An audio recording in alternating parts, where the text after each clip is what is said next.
Okay. This meeting of the Charlottesville-Albemarle Metropolitan Planning Organization is being held pursuant to item 4.0-01 of the approved state budget, HB 29, that allows public bodies to hold electronic meetings in the current COVID-19 emergency, in that it is impracticable or unsafe to assemble in a single location, and that the purpose of the meeting is to discuss or transact the business statutorily required or necessary to continue operations of the public body.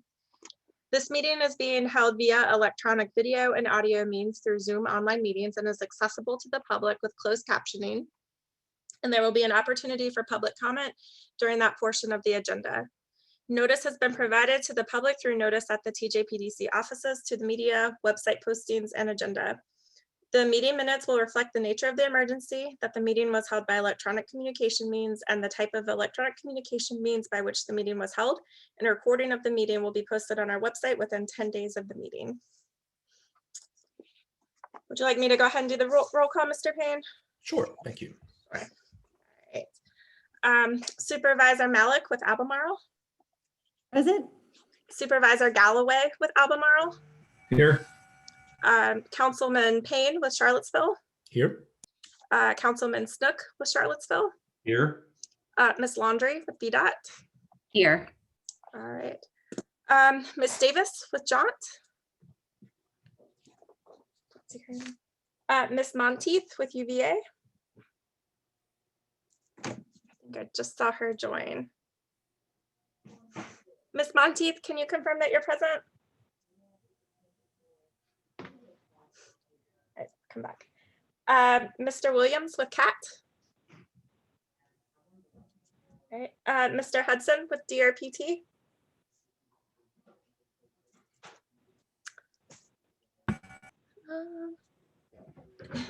Let's see, I know several of these folks are here, so. It looks like Wood is just starting to connect and Garland is just in out of the waiting room. Okay. Yeah, and if you mention me, I'm here, Julia Okay. Monteith. Thank you, Julia. Mr. Williams with CAT, are you connected now? There we go. I'm here. Thank you. Mr. Hudson with DRPT. See, he's connecting. Okay. All right, Mr. Durian with FHWA. I don't think I saw him. Mr. Long with FTA. I do not see Mr. Fussell with CTAC. And then I'm here with TJPDC. All right, Mr. Chairman, we have quorum, so we are ready to move on to our next agenda items. All right, on to matters from the public. If there is anyone from the public who would like to speak, you can click the raise hand icon in the Zoom webinar and I will call on you to speak.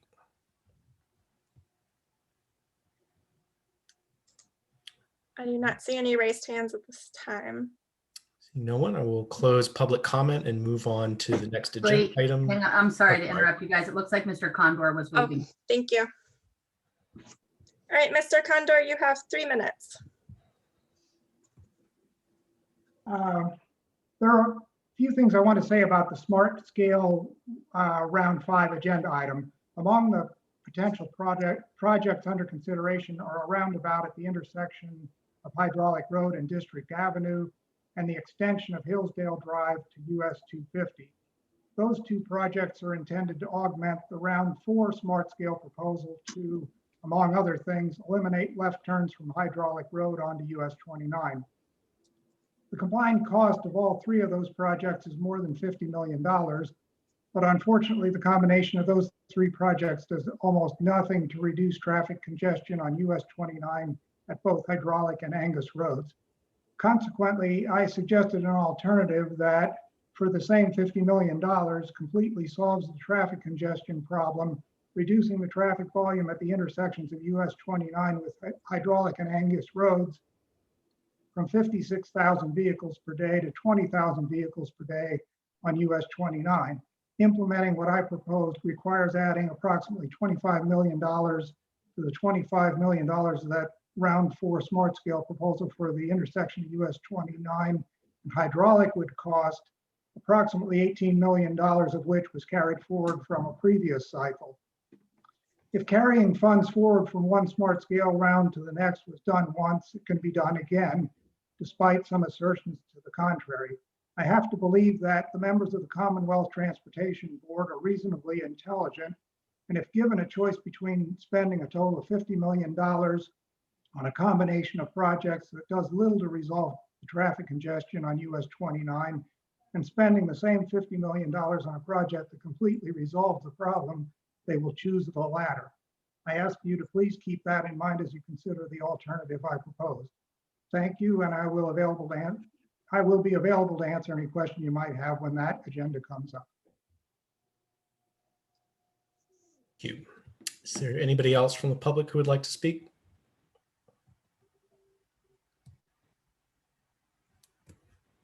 Seeing no one, I will close public comment and move on to the next agenda item, general administration. Yes, the first point that we just wanted to make sure that we communicate to everyone is that since the governor's state of emergency order expires at the end of June, the PDC and any of the programs that it administers will be returning to in-person meetings starting in July, which means that your next meeting on, what's the date there? July 28th, we will need to have a quorum present in person. At that meeting, we will talk about adopting a remote participation policy, but even if that remote participation policy is adopted, we will still need to have a quorum physically present. So if you know you will not be able to physically attend the meeting, please let me know ahead of time. And on to the review acceptance of the agenda. Does anyone have any amendments or changes they would like to propose to the agenda? And if not, is there a motion to approve the agenda? So moved. I'll second it. Oh, okay. All those in favor? Aye. Aye. Aye. All those opposed? Hearing none, the agenda is approved. On to the approval of March 24th, 2021 meeting minutes. Is there a motion to approve the March 24th meeting minutes? So moved. Second. All those in favor? Aye. Aye. Aye. Aye. All those opposed? Motion passes. On to May 26, 2020 meeting minutes. Is there a motion to approve the May 26 meeting minutes? So moved. Second. All those in favor? Aye. Aye. Aye. All those opposed? The motion passes. On to agenda item 4, resolution of support for Charlottesville funding applications. Just going to pull up a slide for you, and just so everyone is aware, there was a small revision to the resolution that Mr. Jensick will review with you.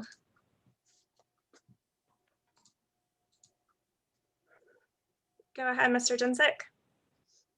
Hello, everybody. I'm Chris Genzik, City of Charlottesville's Parks and Trails Planner, formerly with the Thomas Jefferson Planning District. This resolution is something we do almost every year, every other year. It's our annual VDOT Transportation Alternatives Program grant submittal. We, as you see in the agenda write-up, we got a TAP grant 2 years ago for just the bridge at point B on this map.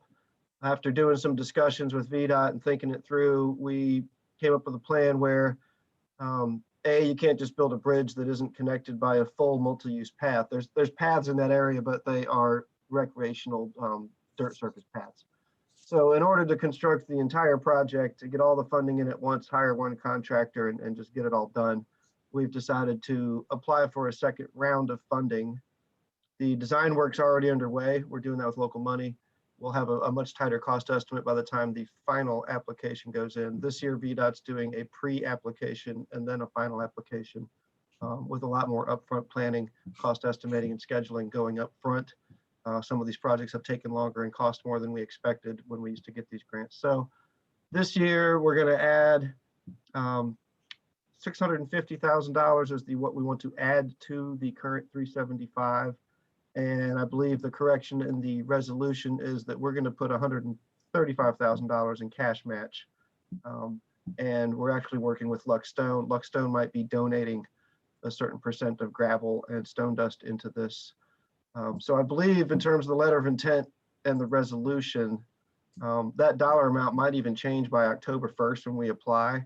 I'm not sure technically if VDOT's going to look at the resolution dollar amount and make us stick to it. I imagine if we can get more match before we apply in October for the final, that would be fine with them. But yes, if we want to update that, is that accurate, Sandy? We wanted to make that say 135. No, we just took out the reference to the percentage. Ah, We left the amount as 125,000 in the resolution. Okay, I think that'll be fine for these purposes. Again, this is the first year we've done this preliminary application followed by a final app.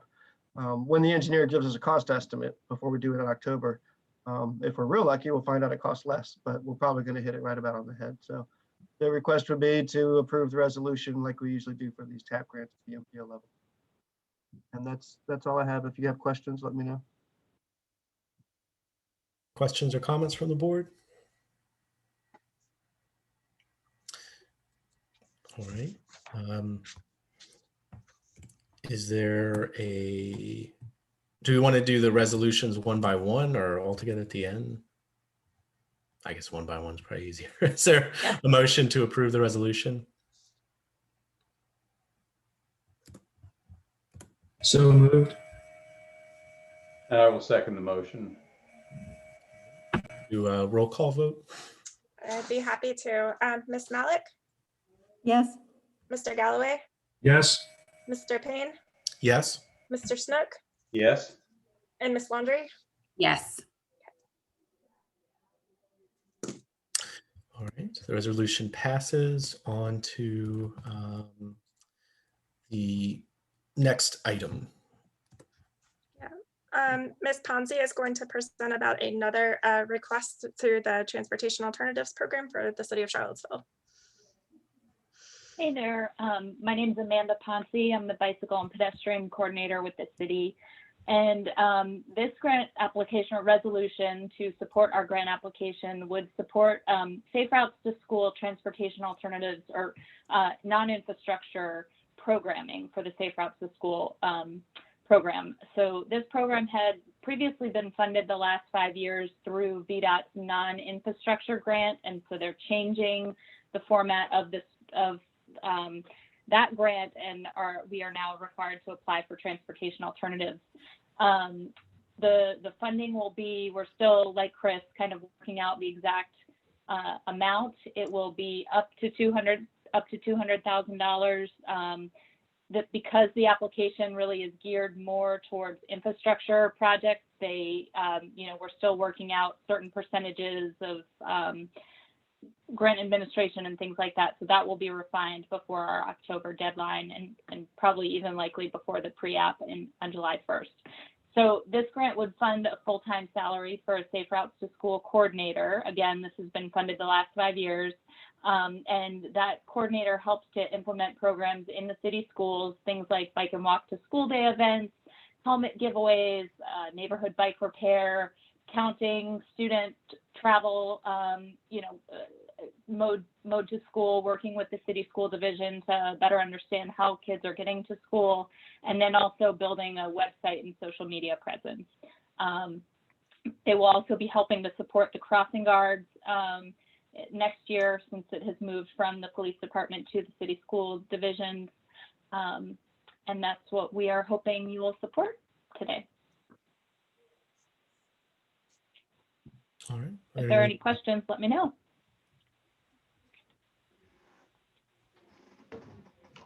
No questions or comments?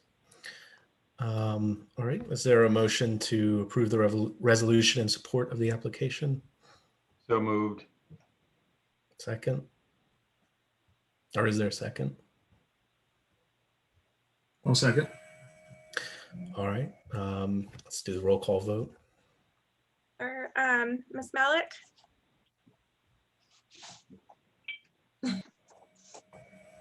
is that an aye, Ms. Malik? Yes, I lost total audio. I'm sorry, I missed something, but. go ahead. Okay, you're voting yes, right? Yes, Okay, Mr. Galloway, Yes. Mr. Payne, Yes. Mr. Snook, Yes. and Miss Laundry. Yes. Very good. All Thank right. you. Resolution passes, and on to the next item. But this last one is for a grant that the Thomas Jefferson Planning District Commission is preparing to request raise funding, and Jessica Hirsch-Ballerine will be presenting on that project. Thank you, Sandy. Hi, everyone. I'm a transportation planner here at the TJPDC. And like Sandy said, we're asking you to vote on a resolution to support a planning grant application for the Rebuilding American Infrastructure with Sustainability and Equity, or RAISE grant program. So first, a little background on RAISE. It used to be BUILD, and before that, TIGER. The purpose of the fund is to make capital investments in surface transportation that will have a significant local or regional impact. You can apply for funding to actually construct capital projects, or as in our case, you can apply for a planning grant to apply for funds to plan for a future RAISE eligible project. A little more background, it's a reimbursement style grant and there's no match needed for rural areas. And according to this grant, the Charlottesville area counts as a rural area, so we would not need any match for this project. So in fiscal year 20, the TJPDC requested just over $700,000 in planning funds to create a Charlottesville regional multimodal transportation station master plan to meet the capacity, accessibility, and safety demands of Charlottesville Union Station and improve the surrounding area. Sandy, can you go to the next slide? Thanks. This is a map of the 3.3 acre site. The Amtrak station has the little Amtrak logo over it, and there was a restaurant next to it. So, and yeah, you can see going to the left of the screen is heading west, and heading on the other side of the screen is heading towards downtown. So we talked about capacity, accessibility, and safety. This is a small station, but it serves a lot of riders. It currently doesn't meet, the size of the station doesn't currently meet the needs of our number of boardings and alightings. And with continued investment by the state into rail and passenger rail, it will continue to not meet those needs. There are some accessibility concerns where people using wheelchairs need to access the station from one of the platforms, and some safety concerns, things like pooling water and lighting concerns there. So the resolution states that we would be reapplying for this project, the multimodal station master plan, and we would not exceed $800,000 in that request. Any questions?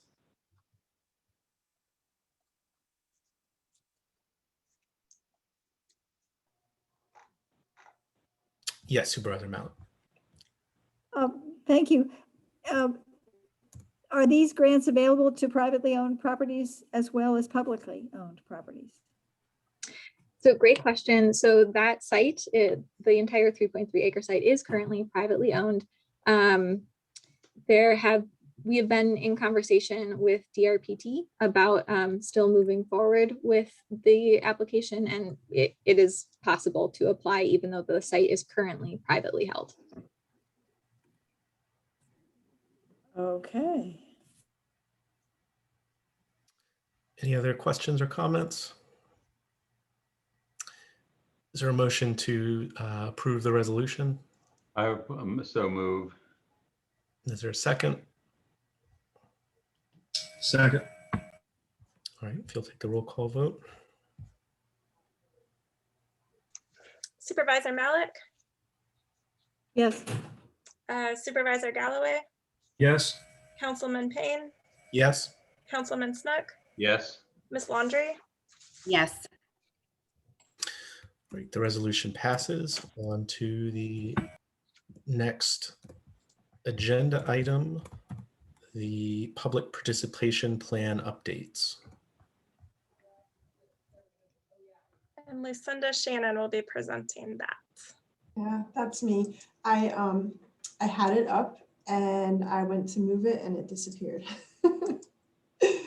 So let me just see if I can find it again. Well, there's a memo in your packet, and we redid the public participation plan last year. And when we did it, there was a lot of comments and requests for substantial changes to the public participation plan. So we went and looked at it again this year and rewrote it to accommodate those comments that we received in the first revision. The plan is a little bit of background about the plan. The plan is required, it's a federal requirement, and it's called a public participation plan. However, we changed the name to the MPO engagement plan because basically what it does is lists how the MPO plans on engaging the public in their projects. In the last revision, we got a lot of comments about transit and services to the public. However, that's not what this plan is about. The plan is about how the MPO engages the public with our planning and our projects. So we rewrote the plan. We added a bunch of goals and objectives for including the public. We tried to keep it broad to enable the staff to be flexible and innovative with our outreach with the public and still meet the federal requirements. So this went before CTAC, the Citizen Engagement Committee for the MPO, and they went through it, had some revisions. I made those revisions and it's on the website for public comment right now. It has a 60-day public comment period. It's been up for quite a while, at least a month or two. And I'm submitting it to you all and the other MPO committees this month for review. And then next month I will submit it. We will have a public hearing and ask you to approve it, the MPO Policy Board. Any questions?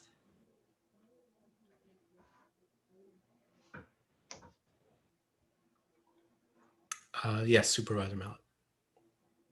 Great. So I probably missed this in the draft, but is there a process that's described that will prevent what happened with the Route 20 trail issue where a non-governmental group just sort of took off with something and ran with it? I mean, do you have a process outlined that will describe how people from the public, number one, will be invited in rather than just one small little group that everybody will be invited in, first of all. And secondly, that the processes will still be under the control of the planning district. So the plan is mostly prescribing actions that we will take to include the public. I think that example was a special exception that I hope will not happen again. And we do have specific directions on how the public will be included in our most essential planning documents. We also talk about the committees and how people can be involved in all of the committees. The committee that put that forward is not an MPO committee. Correct me if I'm wrong, Sandy. That's right. It's not in the plan, I don't think.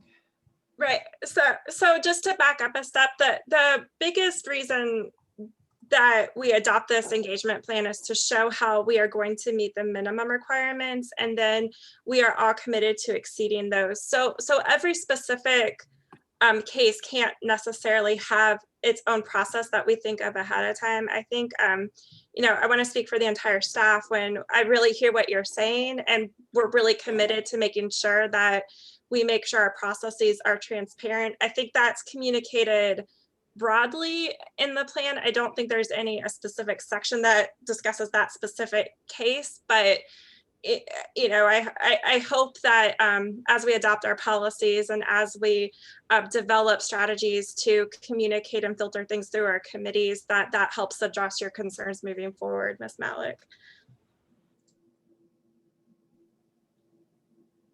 Any other questions or Thank you. comments?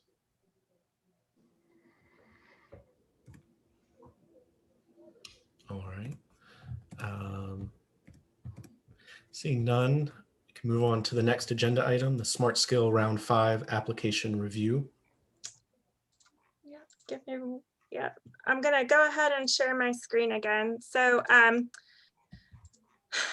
we are not going to be asking you to do anything this month, but what we are going to do this month is to go through all of the projects that we now have a complete list of the projects that we will be presenting for you to consider as far as what you would like the MPO to pursue for their smart scale submissions in round 5. So we've been talking about this process since we had to amend our meeting schedule this year. We're not quite at May, but nothing else is going to be changed as a result of that. So what we're going to do today is just talk about the projects that have been developed. You've already seen most of these, just in a little bit more detail. And then there's staff here, Tony Edwards from the City of Charlottesville, as well as Kevin McDermott from Albemarle County. Chuck Proctor is with us today, as well as Jessica Hirsch-Ballerine, who worked on one of these projects. So we want to go through the projects and answer any questions that you have, or if there's more information that you need. We want to go ahead and know that up front so that when we get to the meeting in July, you all are prepared to give us some direction on which projects you would like us to be preparing in the process that we have been discussing. So just to keep in mind that we are going to be able to submit, as far as we know, on behalf of the MPO 4 projects. And we have committed to doing a more robust and intensive engagement with up to 2 of those 4 projects. So we're going to be asking you what your priorities are in July, and then which of those priorities you think you would like to see that greater engagement with. So just as a reminder, this is the list of projects that have been developed with the staff input. So most of these you have seen before: the District Avenue Roundabout, Hillsdale Avenue Extension, those both came from the hydraulic small area plan. And then the Rivanna Bike and River Crossing, you all are aware of, and Avon Street and Fifth Street were both recently completed projects, as well as the Avon Street corridor being identified as a priority in the Charlottesville Master Bike and Pedestrian Plan. CTEC also had a discussion, and as Mr. Condor referenced in his comments earlier in the meeting, they moved forward another project that they would like the policy board to consider, which is what I'm calling on this slide as the US 29-250 flyover. So I'll explain that one in more detail. One thing I do want to mention is that we had talked a little bit with the technical staff that one thing you all may want to consider is that you don't necessarily have to pick 4 different projects from this list. It could be that maybe you want to pick 1 or 2, like the Hillsdale Avenue Extension or the District Avenue Roundabout, for example, or the Bike and Pedestrian Bridge. You might want to choose 1 or 2 of those projects, or the flyover. And then it's possible that you might want to say, let's focus on the Avon Street corridor or the Fifth Street corridor and choose multiple projects from that, so that we can, focus on creating a stronger set of improvements that would benefit one of those 2 corridors, for example. So that's just something else that I want you all to be keeping in mind as we discuss what those project options might be moving forward. I'm going to come to the US 29-250 flyover last, so we'll go through the other projects, which you all already probably have some familiarity with, and just answer any of those questions first, and then we can talk about the flyover at the end. The first project, as you all may recall, was one of the improvements that was suggested in the hydraulic small area plan, which was the District Avenue Roundabout. This is one of the last projects that is on the priority list for the long range transportation plan. but it was not submitted as part of the package for the 29 solutions that was awarded in round 4.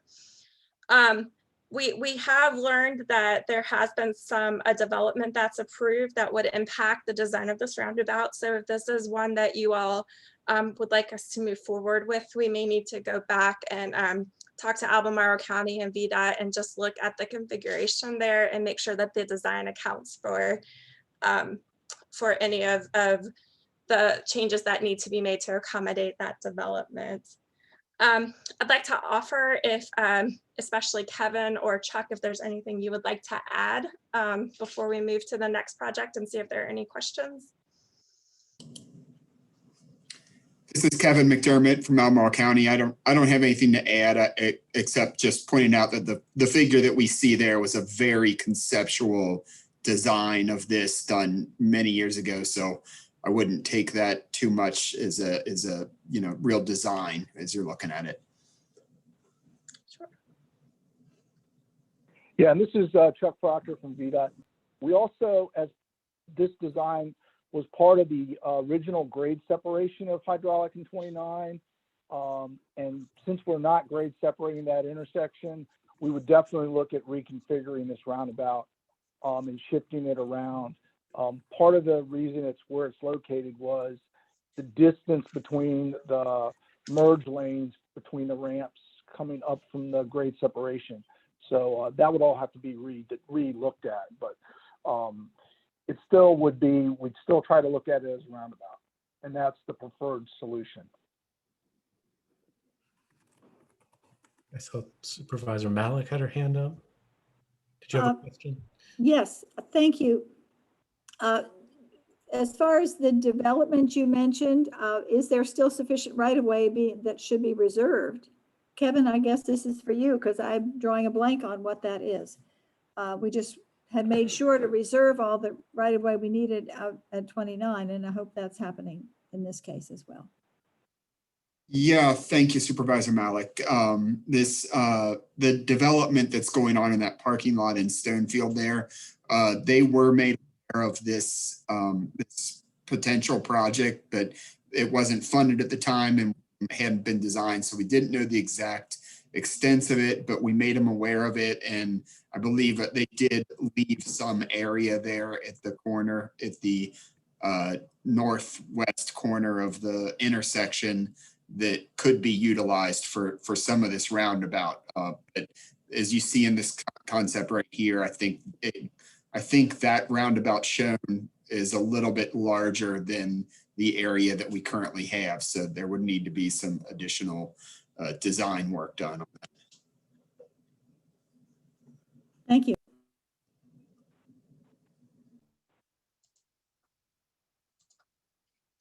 If there are no other questions, I'll go ahead and move to the next project, which is the Hillsdale Avenue extension. Again, this is also one of the last projects that's on the constrained list in the long range transportation plan, which is the list of the high priority projects. And this is also part of the hydraulic 29 small area plan. This project is an extension of Hillsdale Avenue down to connect to 250, and then it would reconfigure the entrance and exit ramps off of 250 and onto 29 to and that traffic would be redirected into this new connection through this network of roads. It did score pretty well in round 4 of Smart Scale. It was number 21 out of 20 projects, so it was the first project that wasn't awarded, but it is an expensive project, and I know that that presents some concerns on how competitive it might be during a new round of Smart Scale. But this is also a project that is already pretty much, the application would pretty much be ready to go once we confirm the cost estimates based on the adjustment in the time span. Again, Chuck, and I don't know if Tony, if you have any comments you want to make on behalf of the city staff at this time, but feel free if there's anything you want to add.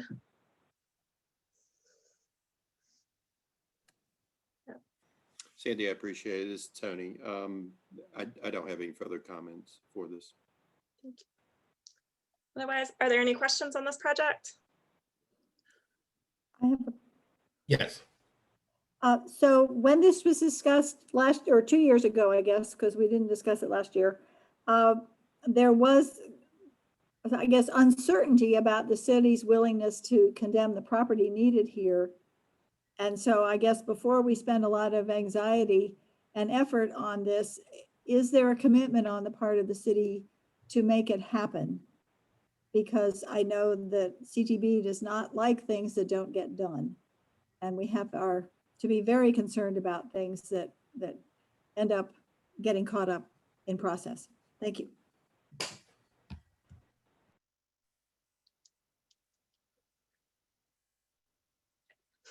I don't know if there's anybody that can speak to that directly for the city, but. Just speaking for myself, I don't know the issue has come before council in the last year and a half. So I would have no way of answering that question. Likewise, I would echo that. I'm unfortunately unable to answer that question. I think our other city representative here, Mr. Williams, is even a shorter duration with the city than Mr. Payne and myself. That's correct. I can't answer that question. But it's a great question, and one that I frankly would have thought. I remember we looked at this at some point in the last 12 months, and I don't remember what the connection was, but I remember looking at it. I'm wondering whether we had, I frankly assumed that the issue had previously been vetted sufficiently that it wasn't a concern to anybody. I didn't realize, as Supervisor Malik's concern, that apparently somebody from the city had expressed reservations about it.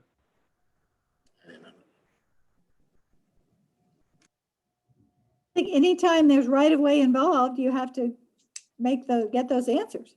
Well, I don't disagree with that. I just, you had indicated that you thought that there had been some reservations expressed, and I had not heard that. So we'll have to find out. I will make a note that that's one of the questions we need to answer before our next meeting when we ask you all to make a decision on these. So I don't know whether this is the time or whether it would be better to talk about it later on after you talk about the flyover and so on. But I would be curious to address for the staff to address the comments, it was Mr. Condor earlier on, about the efficacy of these proposals, and is there some alternative, and are we truly going to be spending $50 million to not solve a problem? And I hope that discussion will be had, whether it's now or in 5 minutes or 10 minutes. Chuck, do you want to wait on that, or do you have any comments you can provide at this time? I mean, we did an in-depth analysis. It's not that the solutions won't solve the problem. This will fix the situation now and carry it forward into the future for the design year. But the grade separation that Mr. Condor is presenting, that was one of the solutions that was, a similar solution was reviewed as part of the Solutions 29. As part of the small area plan that we looked at. It wasn't something that was moved forward. So, but we can go through that part of it and see. But the projects that we submitted, we have to show that they have a benefit. Otherwise, we can't get them funded. So when we did the analysis, these do have a benefit to this area and to the traffic operations on these corridors. Well, speaking for myself, I don't know Mr. Condor. I've never spoken to him. I've never heard his name. I don't know what he's talking about. He clearly knows something about some history here that the rest of you all know some history behind. At some point, whether it's now or 10 minutes from now or next month after we've had a chance to talk on the side, at some point, I'd like to know what that history is. Understood. We'll see how far. Why don't we go through the rest of these, and then we'll get to Mr. Condor's project, and we can come back and have more of a discussion. And then if there's additional information you feel like you need, I'd be happy to set up a meeting to go through any of the additional background information. Thank you. Sure. I hate it when everybody else knows what they're talking about and I don't know what you're talking about. Understood. Are there any other comments before we move on? Okay. All right.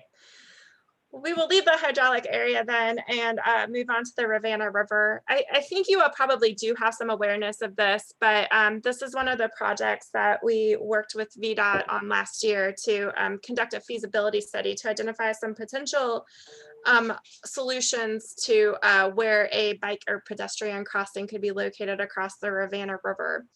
So what came out of that process is that there were two potential crossings that the consultants had moved forward as feeling like there was a good feasibility to being able to complete those. And those are in these red lines right here were the ones that the consultants had developed, that mostly the team of technical planning staff that was involved with this process had provided some input on.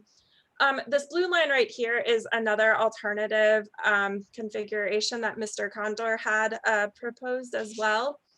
So what I would say for this one is that if this project is selected by the policy board as being one of the priority projects that you want to pursue, part of that process is going to be to look at the options that have been developed at this point to determine if there are additional configurations that also need to be considered, such as the one that Mr. Condor had suggested, but otherwise just determining what makes the most sense as far as the location and the design of a bridge crossing in this general area. So again, I don't know if Chuck or Jessica, if you would like to add anything, feel free to do that at this point, and otherwise we'll be happy to answer any questions.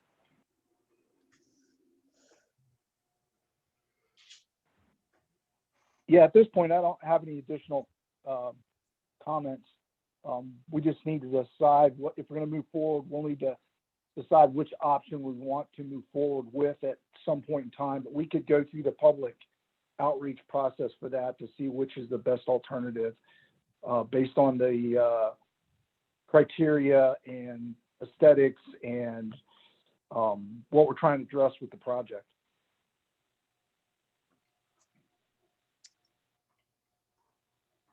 Are there any questions? When the consultants came up with the proposals in red, had the proposal in blue been brought to their attention? Can you answer that, either Chuck or Jessica? No, that had not been. It was basically looking at there's only a couple locations you can cross at this point because of where the tie down points are, and without having property impacts. And we were trying to minimize those as much as possible. And the two red options were the ones that rose to the top as what our preferred solutions would be. The blue line does not impact a structure, but it does impact a residential lot that would have to be purchased. And it's just a matter of where the connection points are. The two red lines one connects at the intersection right there at Main Street and Riverside Parkway, and the other one's at Market Street and the back way into the Woolwood Mills. So they have connection points that connect to existing public facilities that could be easily tied to, whereas the Riverside Avenue is a residential street, and you'd be coming into the middle of the residential street. So those are some things that we have to consider as part of the selection process for which option we wanted to go forward with. Uh-oh. Put your hand up.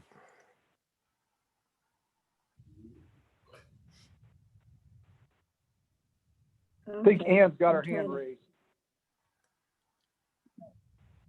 Mr. I Payne, I can't don't think find your a raised microphone hand was. on my screen anywhere, sorry. Okay. Well, was my mic on? Well, in any case, go ahead. Sorry. Under normal considerations, when you're looking at those three options, do you consider also available parking and that kind kind of thing that exists now or has space to be added when you're looking at those evaluations? And because we have to be able to get people to the bridge and get across rather than just having a bridge that nobody can really get to easily. So how thorough are all those different elements taken into consideration? Sandy, I can jump in. Sure. This is Jessica. There was, for the two red lines shown, the consultants did put together this idea of having some sort of trailhead on the east side of the project for both of those projects. And yeah, and there was also the consideration that this would be a commute option so that it wouldn't just be people driving to the bridge to access the bridge. It would also be something that people use to commute between Charlottesville and Pantops.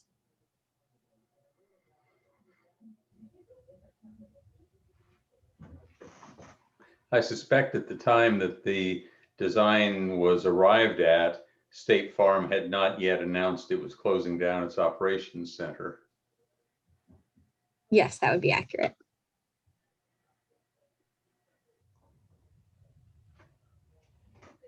I hope all of their offers for cooperation on this are still in existence.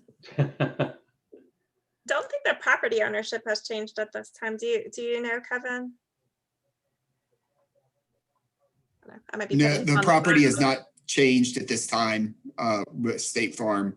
The county does own a portion of property down adjacent to the State Farm parcels. And so I think the previous study was utilizing a lot of that county property to access the bridge from up there on the Peter Jefferson Parkway. And like Jessica pointed out, there was some parking that was identified up there. Of course, we have parking at Woolen Mills that's identified for the trail. And the city, of course, has Riverview Park with parking available, although it seems like never enough in the summertime. So it is a consideration, but we have been looking at it.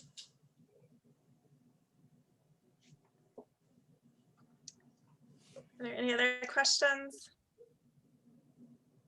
Okay. All right. So the next project we looked at or we considered was one that's kind of a hybrid of two different sets of recommendations that were developed. One of these, so we're looking at the Avon Street and Avon Street Extended multimodal improvements. Albemarle County had recently completed a corridor study basically from the boundary of Charlottesville down to 29 or down to, I'm sorry, Route 20.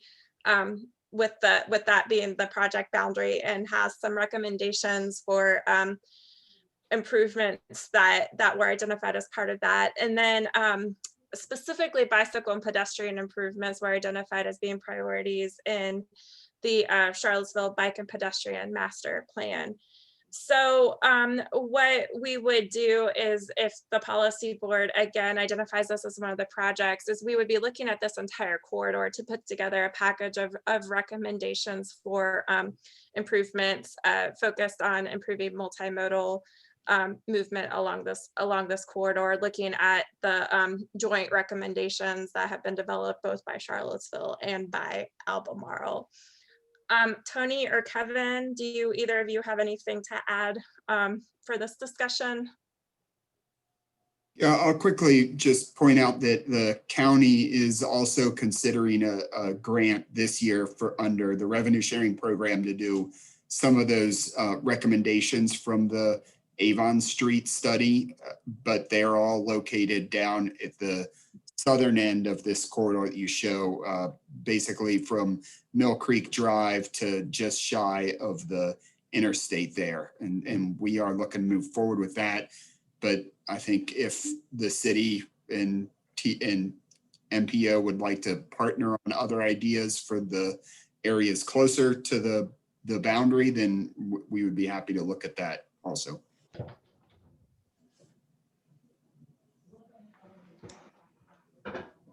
Do you have any additional comments, Tony? No, not that much, but just add that, this corridor is something the city's been looking at for improvements for some time.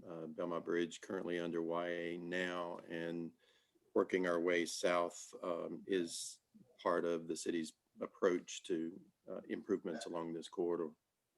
So we would certainly welcome this type project. Sure. Are there any questions?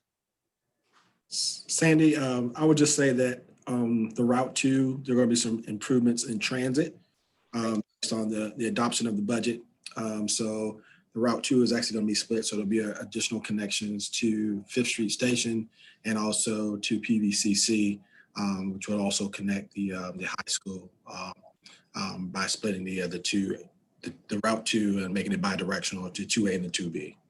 So that gets us closer towards the multimodal transportation improvements that we're talking about. Would there need to be, we probably should have specified, because I'm referencing the Charlottesville Bicycle and Pedestrian Master Plan, but if there's any need for additional transit operation considerations, we could also make sure that that's included as part of this engagement process. No, I wasn't. No, I okay. know that you were focused. I know that you were focused on the bike and ped, but I also wanted to make sure you understand that there was also transit improvements that were happening along that corridor. So strengthens the argument for the multimodal components. Got it. Thank you. Any other questions or comments? Okay.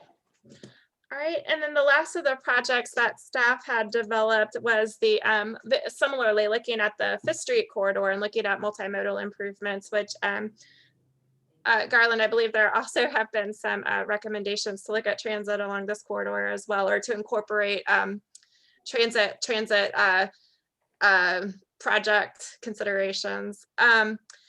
So this is also looking at the section of the 5th Street corridor from Harris Road down to a little bit south of Hickory Street.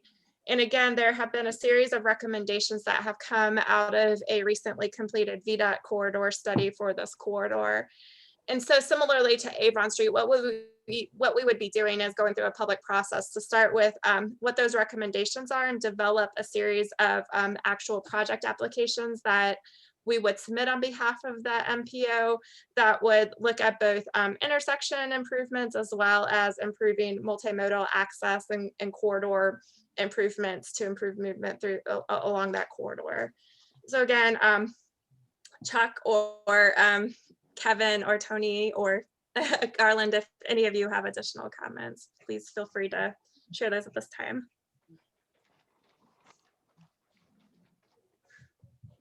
I don't have anything to add on this one. Okay. Any questions? Yeah, the only thing, this is Chuck, the only thing I would add is that we did get the Owensburg Road intersection funded this round. So that portion will be completed in the future when that project is developed and moves forward. I know Kevin has stated previously that there's some development that's proffered improvements for some of the multimodal trail on this corridor. So we can probably be a location we can build off some of that moving forward with one of those projects. But there's a lot that's out here that we could do. I was just wondering if there is any relationship between what we see on this map here and what we've been talking about in the city about a possible roundabout on 5th Street at, I think it's at Bailey, which is probably right at the very top of that area on the map, and other improvements along 5th Street to deal with increasing concerns about safety. Any relationship at all between those kinds of initiatives and this? Are you able to answer that, Tony? Yeah, it's part of a study that the city had done previously along that northern link of 5th Street extended. There were several concepts proposed. I think there were some R cuts proposed along that section of 5th Street So we would certainly be interested as part of that study and a continuation through this multimodal improvement of tying these together. I mean, I don't remember where we stand. I know we, at council, we had expressed a concern. I think it was through as a part of the capital improvement program, which of course still leaves us a good ways away from a decision, but a willingness to look at the roundabout at Bailey. And I guess I'm just wondering from a policy or a process standpoint, whether there is any advantage or any disadvantage in having the city move forward with that planning at the same time as this this plan is moving forward. Well, we're moving with another section of Fifth Street between Cherry and Main Street. Currently, that's in one of the smart scale applications that the city has applied for. So right. That's the next section, and that ties into multiple state and federal funded projects in that area. So we would be looking to move in the southern direction accordingly after those. Okay. Thank you. Mm-hmm. Any other questions or comments? All right, so now we'll get to the new suggestion, which is this 29-250 flyover that Mr. Condor had prepared. And Mr. Condor, I hope you will forgive me that I cut your title information off just to be able to crop it to fit the slide. So this is a project that Mr. Condor has suggested, which is a grade separated interchange that would move traffic between the US 250 bypass and US 29. So it's a little bit hard to see, I know, the big picture of it when we were looking at the entirety of the of all the sheets at one time. But this is the 250 and 29 interchange right here. So what Mr. Condor has proposed is that there would be an exit and entrance ramp between 250 and 29 that starts down here. And then this would be grade separated. So all of these blue lines right here would be supports to support a grade separated structure. And basically all of this traffic would be navigating above the current 29 and 250 interchange to avoid having to go through all of the grade at grade traffic configurations. So traffic would move from this from 250 west of the interchange with 29, and depending on which direction it would go, it would either be going north or south, and then the ramp would reintroduce the traffic onto 29 just a little bit south of Seminole Court. I included in the packet a summary of the feedback that CTAC had provided, and Chuck could be able to provide some discussion about the merits of this request. I think the biggest concern that we have as staff, though, is that there was not, one of the reasons our hydraulic project in round 4 was so successful was because we were able to leverage the $18 million that had been designated for the 29 solutions to decrease the amount of the cost that we were actually asking for through the smart scale process. And if we move forward, there is some concern that this project would not be eligible unless we basically rescinded the award that we were given for the round 4 project. And then if that occurs, then we would lose that $18 million contribution. And this last round was the last time that projects would be eligible. So that's one of the biggest concerns that we have from staff, but we're happy to have a conversation about the merits of this versus the other 29 projects if you all have additional questions. Or Chuck, is there anything you want to add to that discussion? Not really. Like I said, we had looked at a similar concept to this before as part of the original area, small area plan. and it wasn't something that got support. It's also been a concept that's been presented several times over multiple studies over the past 20 years. So this is something that's been identified as a possible solution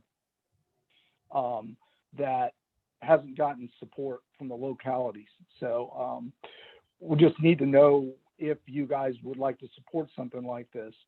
The other thing to get to Sandy's other point is in 2018, there was some legislation passed that changed how we fund projects regarding carryover resources from other projects. And at that point, we lost a lot of resources for projects that were languishing on. And as part of that, if we have any funding that we got an exception for it this last round to carry over from the previous round. So, but they won't carry it over another round. So we will lose the money if we try to take it away. That's pretty much all I have. Like I said, this is something that we've looked at before, and it does have its merits. It's maybe cost prohibitive depending on what the ultimate cost would be. I know Mr. Condor has estimated it at $50 million, but we'd have to look at it from if we wanted to move forward to get a more realistic cost estimate based on our L&D's evaluation of the concept and what they estimate the cost would be.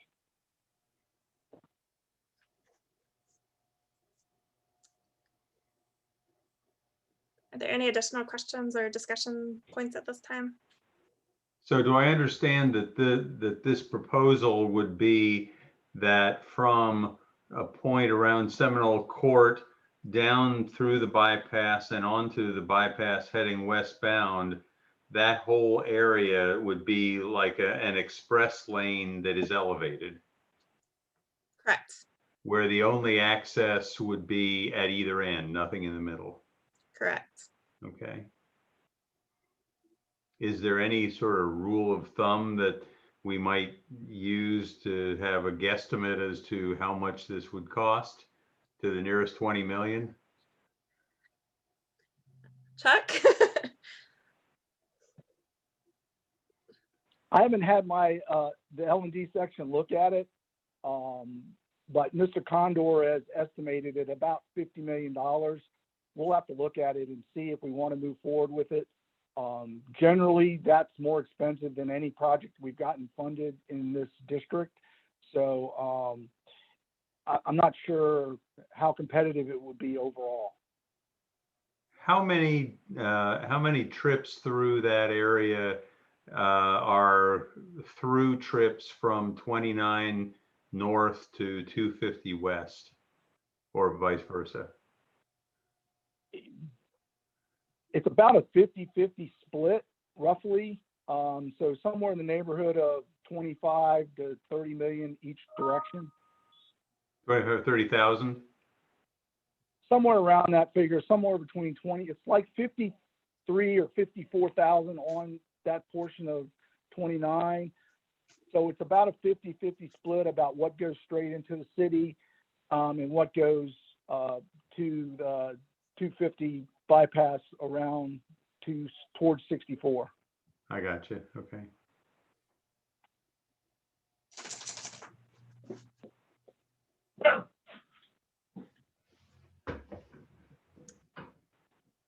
Are there any other questions or comments? Not at this point. All right, that concludes the review of the Smart Scale project. So again, if there's any other additional questions you need answers to, or Mr. Snook, I'll reach out to you to see if you'd like to schedule a time to go through any of the background information. If anybody else would like to meet to discuss any of the technical project details, we'd be happy to do that as well. But if you have any comments or feedback in the meantime, feel free to send those to us, but we'll be asking you to make a decision on what you would like us to move forward on at your meeting in July. Okay, thank you. I see Supervisor Malik, your hand is raised. Sorry for the confusion. So while I was away, did you all discuss any more, or is there a work session to discuss this new project? Or do we need to meet individually to find out more about this new flyover project? I mean, if more information is provided, then I'll just listen to the recording and catch up first, but. We didn't go in detail. Maybe Ms. Malik, if you want to look at the recording first and then let us know if you have additional questions. If there's broad interest in having a work session to specifically look at this from multiple policy board members, we'd be happy to set that up. If you all want to indicate whether or not that's something that you feel like you need at this time.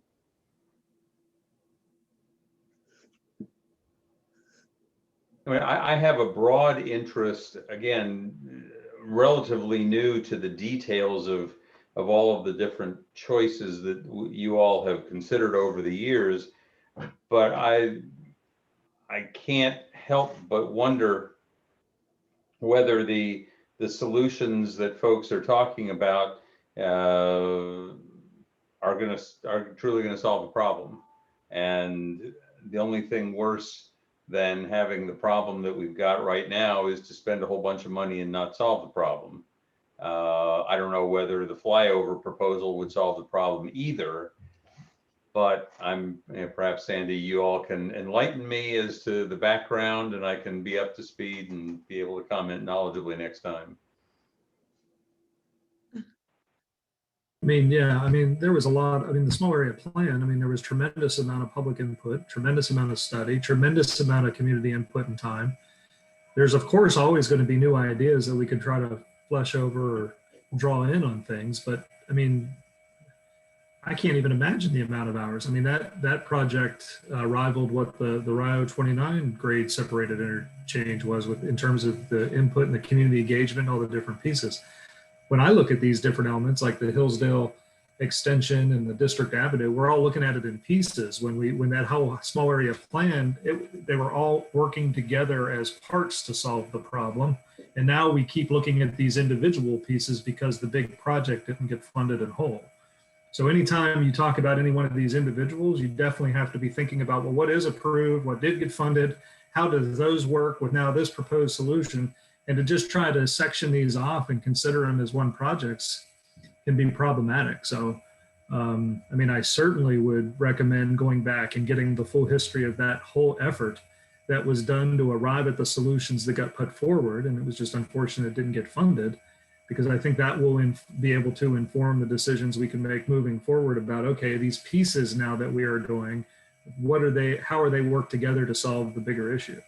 And I don't know if Chuck could add any more to that, but I mean, you know, I just get weary anytime I look at one of these elements and know how many elements are missing from the scope in that particular area of all the other pieces or fixes that were proposed.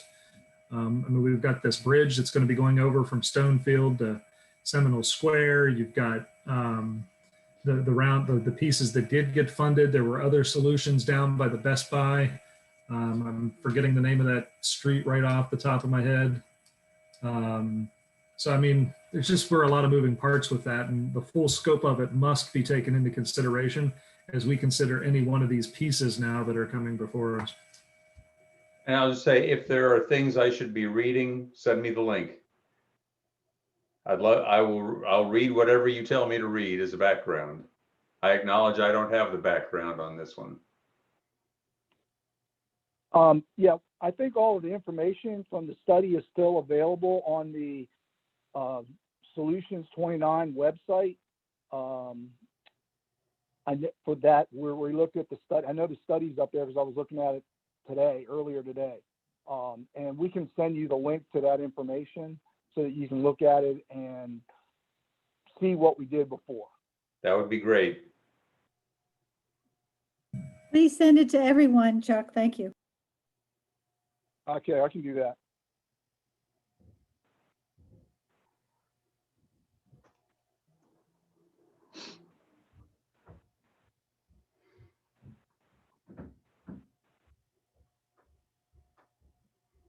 Mr. Payne, it looks like we don't have sound from you. Is that better? Yes. Okay.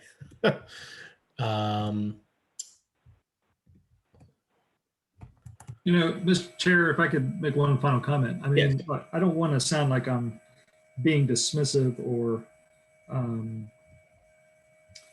you know, not appreciating the creativity, especially from Mr. Condor's project. That's not the instance here. But there is a reason why some projects in this area have taken 40 years to get done.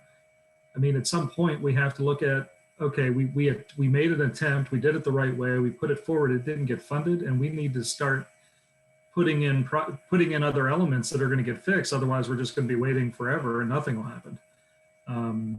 So, I mean, I always appreciate that creativity and the new ideas. But part of the funding piece that has been funded is that type of approach. We didn't get the project done. What can we get done? This is it. And if we're going to start talking about whether it solves the problem or not, then we need to have more than what we saw today in front of us so that we can consider all the pieces and what all of them are doing to work together with what we have right now. So just felt like I needed to make that added comment. And let me just say, Mr. Galloway, one of my great frustrations with the Charlottesville political scene is that nothing ever seems to be finally decided. Everybody's always got a new version that we ought to be looking and considering, and the Belmont Bridge is a perfect example of that. So I understand the sentiment. I just need to be brought up to speed. Yeah, I appreciate that. I want Lee to know that I appreciate the creativity and the thought. Lee puts a lot of work and effort and cares quite a bit and does that to other projects around the county that we've been doing. And I don't want to in any way stifle that kind of input. But in certain instances, we have to go, okay, well, what do we have? Where have we been? What are all the other moving components and move forward? So thank you, Lee.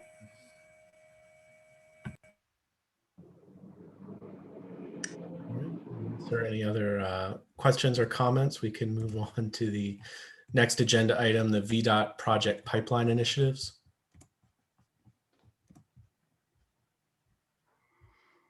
Chuck, that is for you to discuss VDOT Okay. Project development. Yeah, this round, after the round 4 smart scale, the folks down in central office in OIP and that coordinate the smart scale portal and the smart scale process, and also the state transportation plan, VTrans, they developed a process called the pipeline process to actually facilitate studying and coming up with recommendations for where their most critical needs are out of the VTrans process and study. So what we did was we looked at all the tier 1 locations from the VTrans needs, midterm needs list, and identified the locations where we didn't really have the current studies on. And then those were compiled into a list, and we worked with our CTB member to identify which one of these projects they wanted us to pursue. We also coordinated with the folks from the localities, Albemarle County. I know reached out to Kevin and Sandy on the projects in this region. We had 5 locations where we have studies that were identified as part of this process. 2 of them are in the MPO area. One of them is Pantops 250 in the Pantops area from the current funded project, which ends at Hanson's Road and goes from there east to the interchange. And that would complete that area that we've been working on over the past several rounds of smart scale. The other location was in Shadwell at the 250 and 22 intersection. And we also looked at the 250, 729 intersection, which is just adjacent to it. Those were two tier 1 locations that we didn't have recent studies on and that we felt we needed to study and get some recommendations for those. So those are the ones we're looking at studying in the area over the next 10 months. And if we hopefully will come up with some possible other applications that either the MPO, the county, or the TJPDC could possibly submit for smart scale for next round.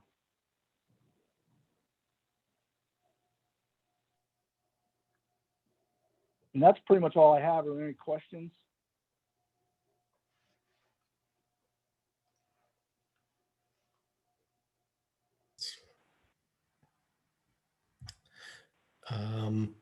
All right. Well, thank you. And in that case, we can move on to agenda item 8, the electric vehicle charging station needs assessment. Thank you. I'm going to share my screen with you. Let's see. And this year in our work plan, we had an electric vehicle charging station study. It was to look at how the region can support the use of electric vehicles. Let's see. Why is my slide not showing? There we go. Okay. So the county, university, and city have all made a commitment to reduce carbon emissions. It's a priority for the area. And we looked at the benefits of electric vehicle use to reduce carbon emissions in our region. Transportation in our region is the largest single source of greenhouse gas emissions in the MPO area. And you can see here from the Albemarle County Climate Action Plan for phase 1 that they've identified that and measured it.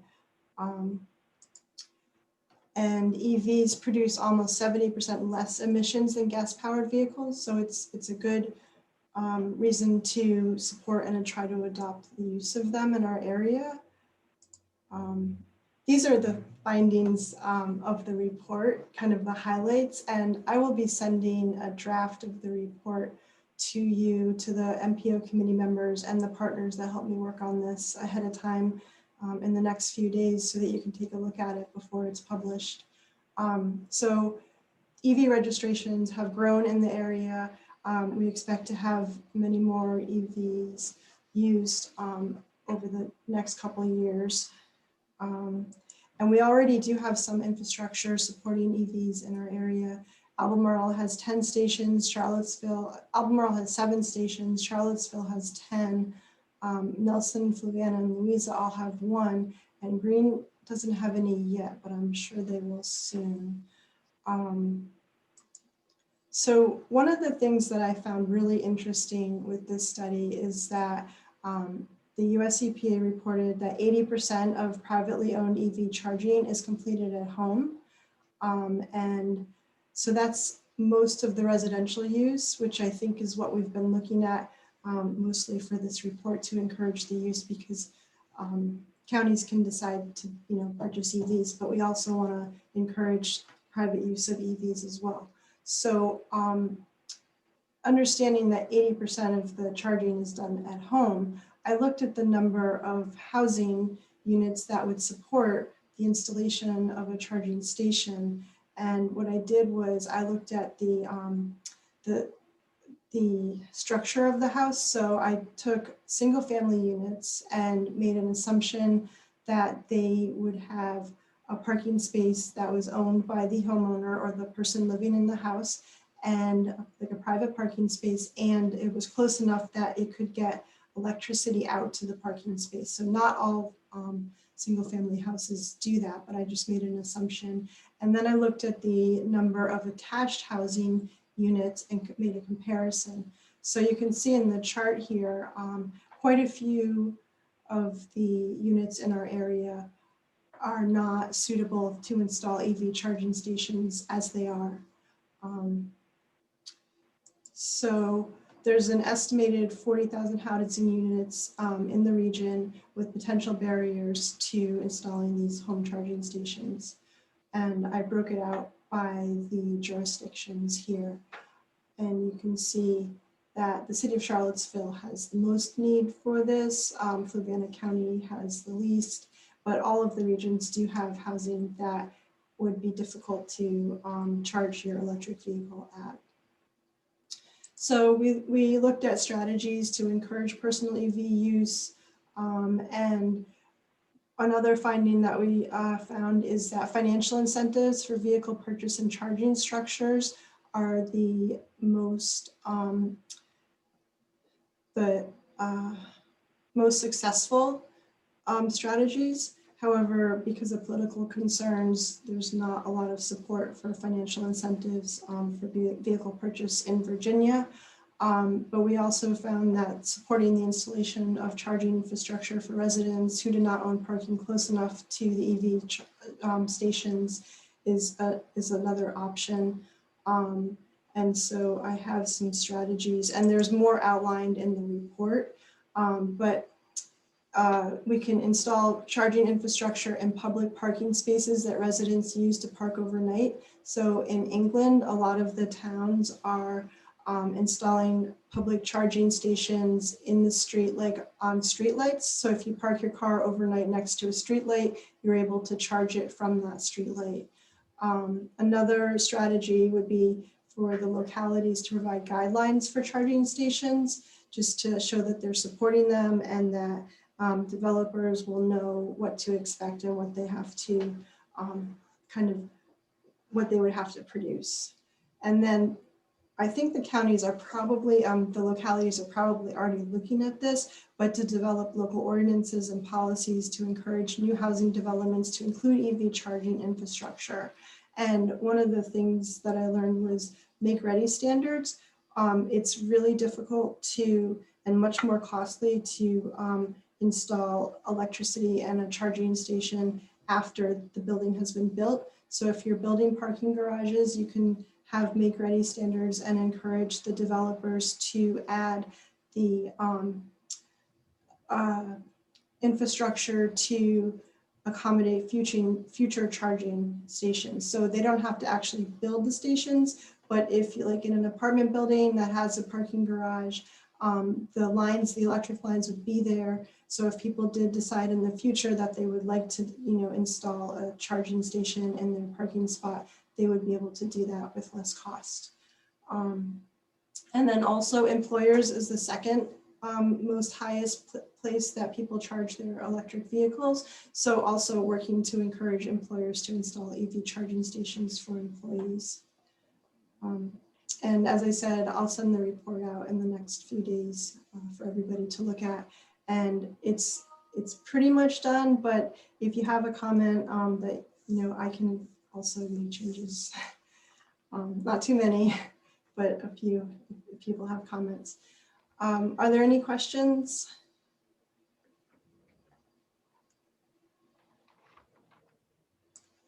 I've got a couple of questions, but just I don't know enough about EVs to know, but how many watts, volts, amps does it take to charge an electric vehicle, let's say at home at night?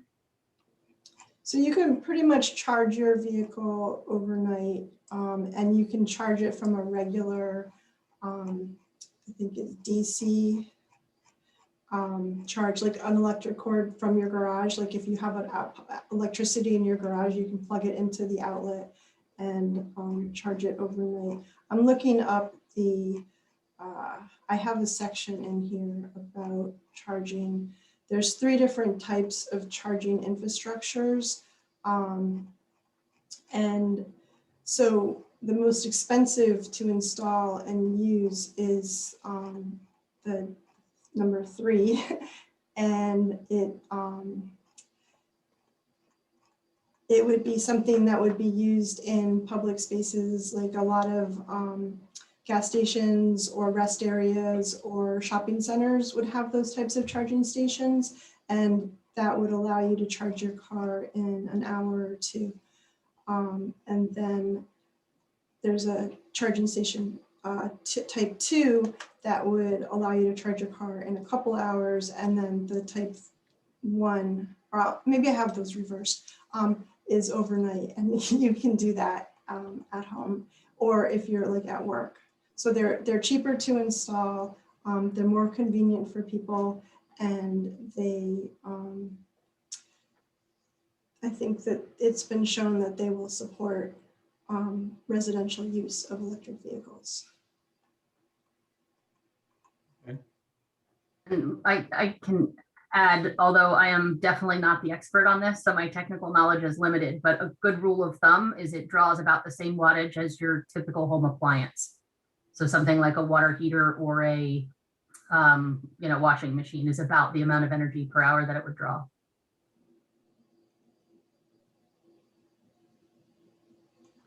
I'm thinking of two things. One is just the cost of doing it, but two is what the infrastructure that is needed in your house to be able to do it.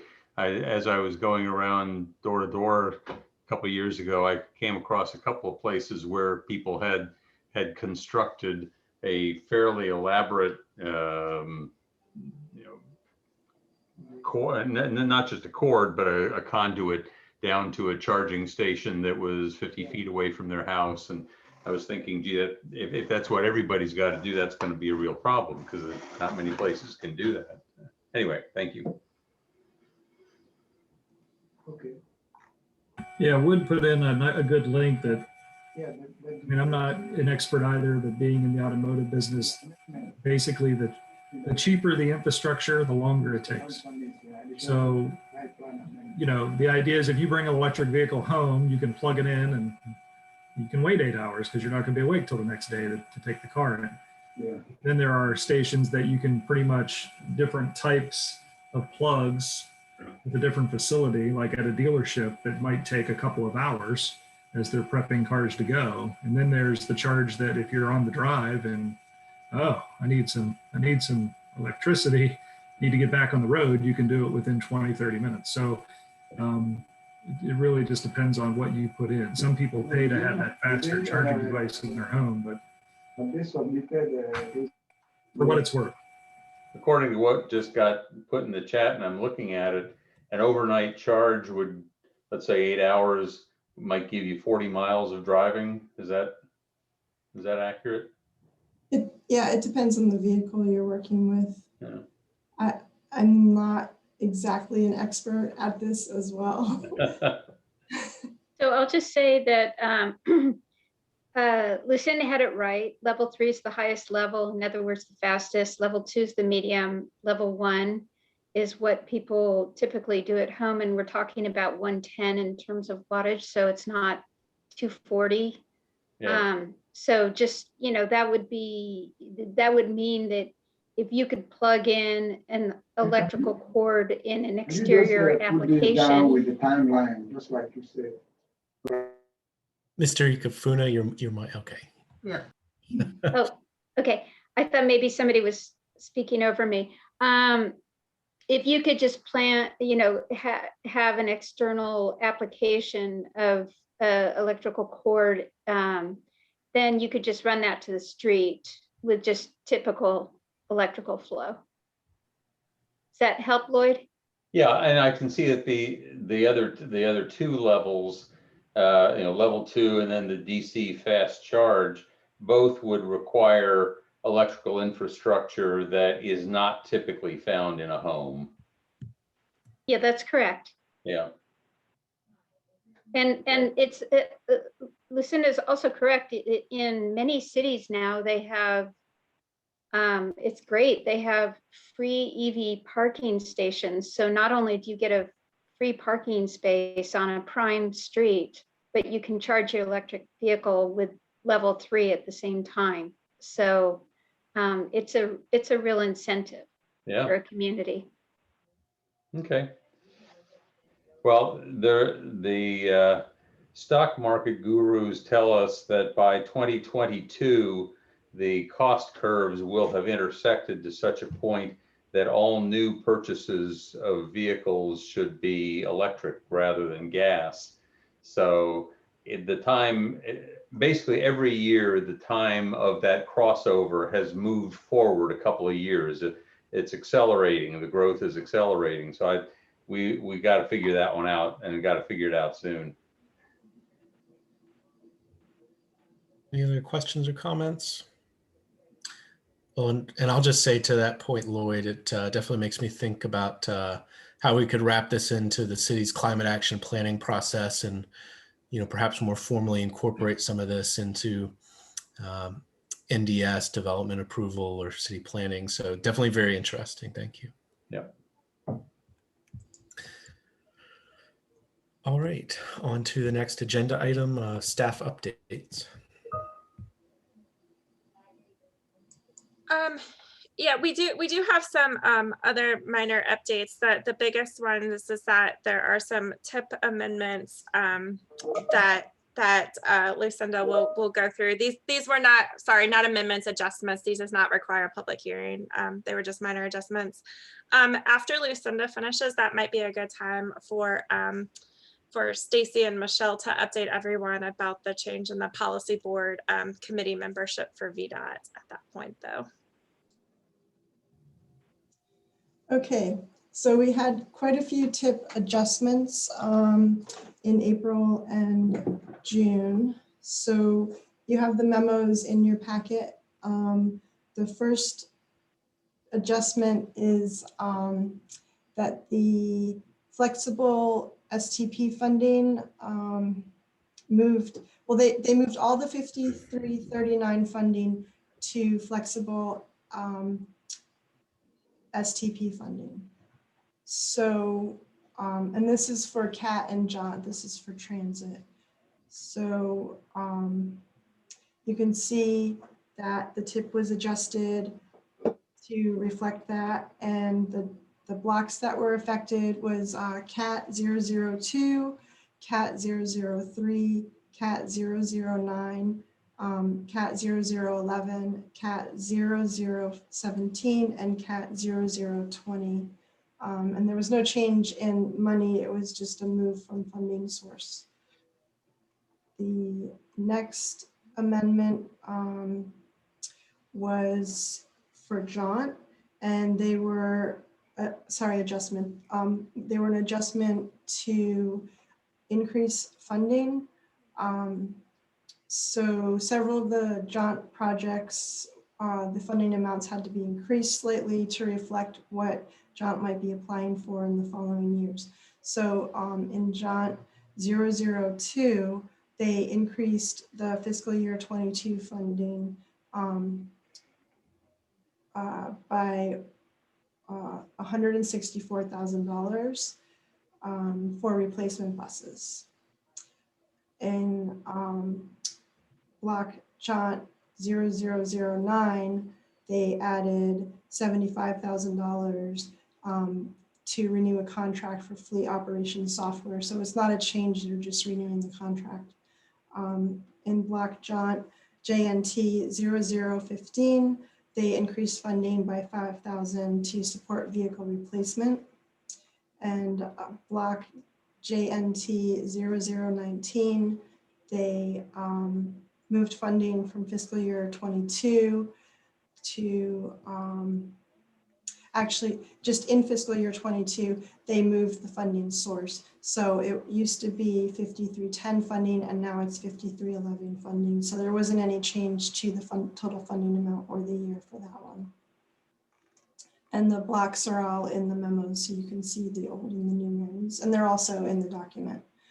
On April 29th, there was an amendment to add additional funds for CAT and JOT, and CAT in their it was both for operating funds, so that was in CAT 0001. They increased the operating funds by a little over $17.5 million, and for JOT block and JNT 0001, they increased operating funds $540,000. And I think there's one more. In June, There were 2 adjustments made to the tip, and this was for the VDOT side for roads. So in the grouping maintenance block, the preventative maintenance and system preservation block, they moved fiscal year 22 and fiscal year 23 and fiscal year 24, the funding, they transferred money from preventative maintenance for bridges to preventative maintenance for system preservation. And the amount that they transferred was $1,241,107. So that just moved money over from one grouping for bridges to the other grouping for roads. Any questions?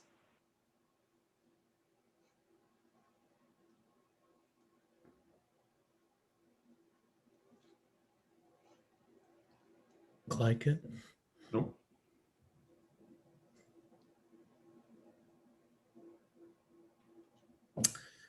All right, so if there are no questions, we can move on to, were there any additional staff updates or did that include the memos?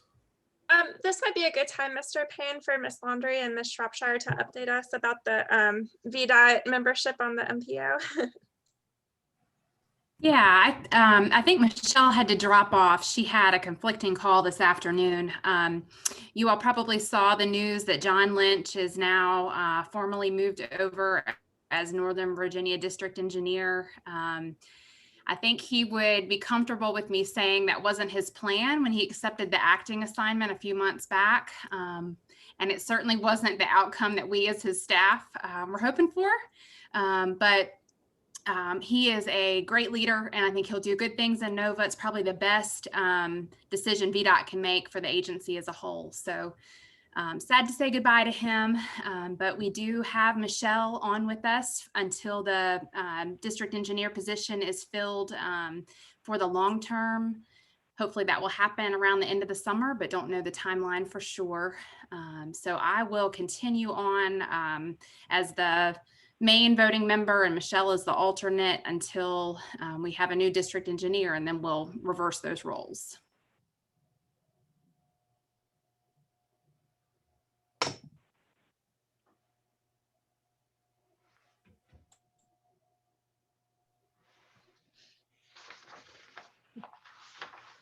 Okay. Okay. Unless there's any objection, would everyone be amenable to skipping ahead from the roundtable discussion just to the second matters by the public? Fine. All right, I will open it up for the second matters from the public. If there's anyone from the public who would like to speak, you can click the raise hand icon in the Zoom webinar. All right, I see Mr. Condor's hand raised. Yeah, I just wanted to say I would be happy to provide more information on the 29 hydraulic flyover and some of the background behind it. I realize in 3 minutes I can't do that, but the estimate I had was based on actual costs for materials and construction, so it's a pretty good estimate. And I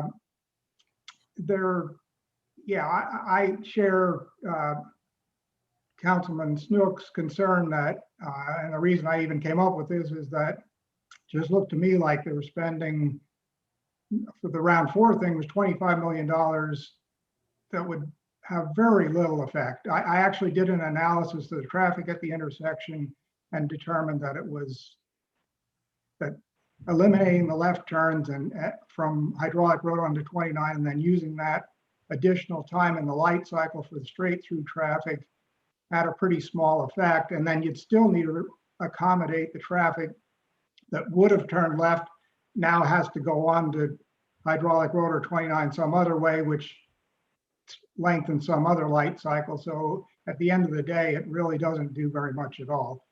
And that was my concern, which is why I came up. The other thing I should say about that is that the construction is confined to the median. So it's the least disruptive flyover approach that you could take. Unlike Ryle and 29 that, you have disrupt the whole road. This would have allowed the existing traffic to continue pretty much uninterrupted during the construction phase and then shift over to it. But like I say, I would be happy to provide further information. If you want to set up a special meeting or whatever, please, I'd love to provide further information. I'd love for VDOT to review the costing on it to affirm that indeed the $50 million estimate is accurate. All right, thank you. Is there anyone else from the public who would like to speak? Not seeing any hands. Okay. We'll close public comment, and that takes us to the end of the meeting. Meeting adjourned. Have a good evening, everybody. Thank you. Thanks, everyone.